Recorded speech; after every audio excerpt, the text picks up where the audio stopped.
नमस्ते दोस्तों, क्या आपने कभी नोटिस किया है कि आपके आसपास कुछ ऐसे लोग होते हैं जिन्होंने बहुत साधारण कॉलेज से पढ़ाई की, जिनकी सैलरी भी शायद बहुत ज्यादा नहीं थी, लेकिन आज उनके पास अपना घर है, गाड़ी है और वो फाइनेंशियली फ्री हैं। वहीं दूसरी तरफ कुछ ऐसे लोग भी होते हैं जो टॉप कॉलेज से पढ़े, जिनकी लाखों में सैलरी है, लेकिन महीने के आखिरी हफ्ते तक आते आते वो क्रेडिट कार्ड के बिल और कर्ज के जाल में फंस जाते हैं। सवाल ये है कि ऐसा क्यों होता है? क्या पैसा कमाना सिर्फ मैथ का खेल है? क्या ये सिर्फ इस बात पर निर्भर करता है कि आप कितने स्मार्ट हैं? मॉर्गन हासल अपनी किताब द साइकोलॉजी ऑफ मनी में कहते हैं, पैसा कमाना और उसे संभालना 20% नॉलेज और 80% आपके बिहेवियर पर निर्भर करता है।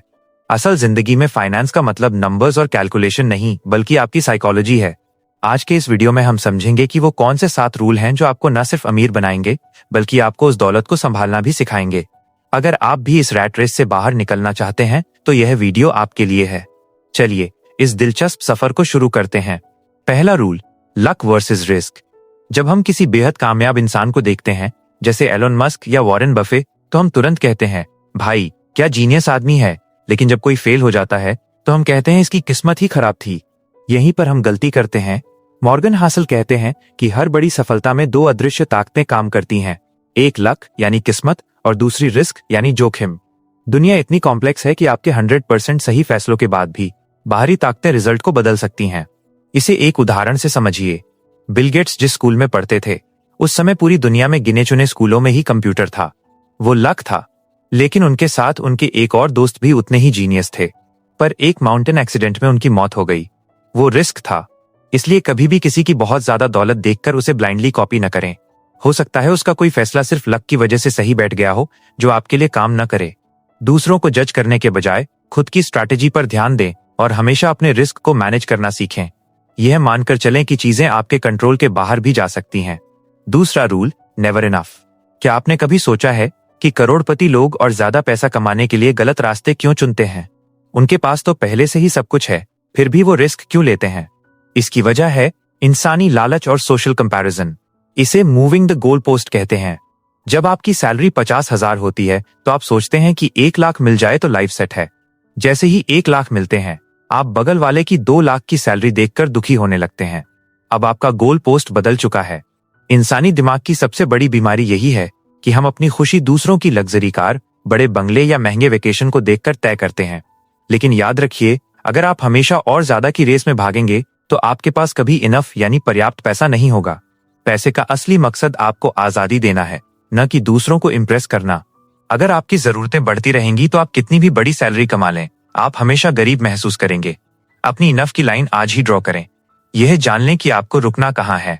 तीसरा रूल, कंपाउंडिंग। अगर मैं आपसे पूछूं कि वॉरेन बफे दुनिया के सबसे अमीर इन्वेस्टर कैसे बने, तो आप कहेंगे उनकी इन्वेस्टिंग स्किल्स की वजह से। लेकिन सच ये है कि उनकी 99% वेल्थ उनके 50वें जन्मदिन के बाद बनी है और 90% से ज्यादा उनके 65वें जन्मदिन के बाद। बफे ने 10 साल की उम्र से इन्वेस्टिंग शुरू कर दी थी। उनकी असली ताकत रिटर्न नहीं, बल्कि टाइम है। हमारा दिमाग लिनियर तरीके से सोचता है, जैसे 1 + 1 = 2, लेकिन पैसा एक्सपोनेंशियली बढ़ता है, जैसे 2 × 2 = 4, 4 × 4 = 16। इसे पावर ऑफ कंपाउंडिंग कहते हैं। इसे समझना आसान है, लेकिन इसे फॉलो करना सबसे मुश्किल, क्योंकि इसके लिए पेशेंस यानी धैर्य चाहिए। इन्वेस्टिंग में जीनियस वो नहीं है जो सबसे ज्यादा रिटर्न कमाए, बल्कि वो है जो सबसे लंबे समय तक टिका रहे। अपने इन्वेस्टमेंट को बार बार डिस्टर्ब मत कीजिए। इसे ऑटोमेटिक मोड पर डाल दें और वक्त को अपना जादू दिखाने दें। याद रखिए, छोटा निवेश भी अगर दशकों तक किया जाए तो वो करोड़ों का फंड बन सकता है।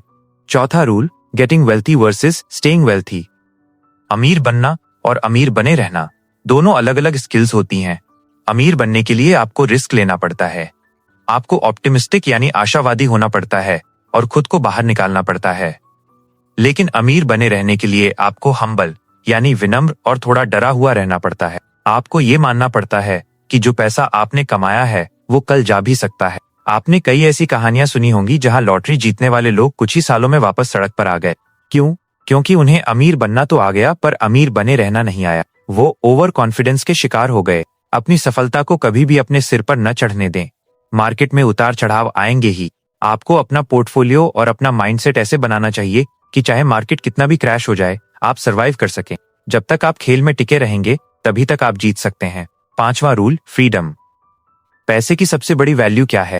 एक महंगी रोलेक्स घड़ी या फेरारी कार? मॉर्गन हासल कहते हैं नहीं, पैसे का सबसे बड़ा रिवॉर्ड है आपका आपके समय पर कंट्रोल। जरा सोचिए, उस इंसान की लाइफ कैसी होगी जो सुबह उठकर ये कह सके, आज मैं जो चाहूं वो कर सकता हूं, मैं जब चाहूं जिसके साथ चाहूं जहां चाहूं जा सकता हूं। यही असली अमीरी है। हो सकता है आप एक बहुत बड़ी कंपनी में ऊंचे पद पर हों और लाखों कमाते हों, लेकिन अगर आपके पास अपने बच्चों के साथ समय बिताने या अपनी मर्जी से छुट्टी लेने की आजादी नहीं है, तो आप वास्तव में अमीर नहीं हैं। आप सिर्फ एक महंगे गुलाम हैं। पैसा इकट्ठा करने का मकसद सिर्फ बैंक बैलेंस बढ़ाना नहीं होना चाहिए। इसका मकसद होना चाहिए आजादी खरीदना। अपने पैसों को इसलिए बचाएं ताकि आप अपनी लाइफ के बॉस खुद बन सकें और कभी मजबूरी में कोई ऐसा काम न करना पड़े जो आपको पसंद नहीं है। छठा रूल, द इनविजिबल वेल्थ। ये रूल इस पूरी वीडियो का सबसे इंपॉर्टेंट हिस्सा है। हम अक्सर किसी की वेल्थ का अंदाजा उसकी कार, उसके जूतों या उसके सोशल मीडिया पोस्ट से लगाते हैं, लेकिन याद रखिए, जो पैसा खर्च हो चुका है वो अब वेल्थ नहीं है। वेल्थ वो पैसा है जो आपने अभी तक खर्च नहीं किया।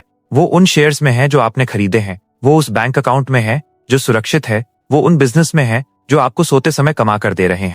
अमीर दिखने और अमीर होने में जमीन आसमान का फर्क है। दिखावा अमीर दिखने का सबसे तेज तरीका है, लेकिन ये असल में आपको अंदर से खाली और गरीब बनाता है। अपनी ईगो को कंट्रोल कर। जब आप किसी को 50 लाख की कार चलाते देखते हैं तो इसका मतलब सिर्फ इतना है कि उसके पास से 50 लाख कम हो गए हैं। असली अमीर वो है जिसकी नेटवर्थ चुपचाप बढ़ रही है, ना कि वो जो चिल्ला चिल्लाकर अपनी दौलत का प्रदर्शन कर रहा है। सातवां रूल, रूम फॉर एरर।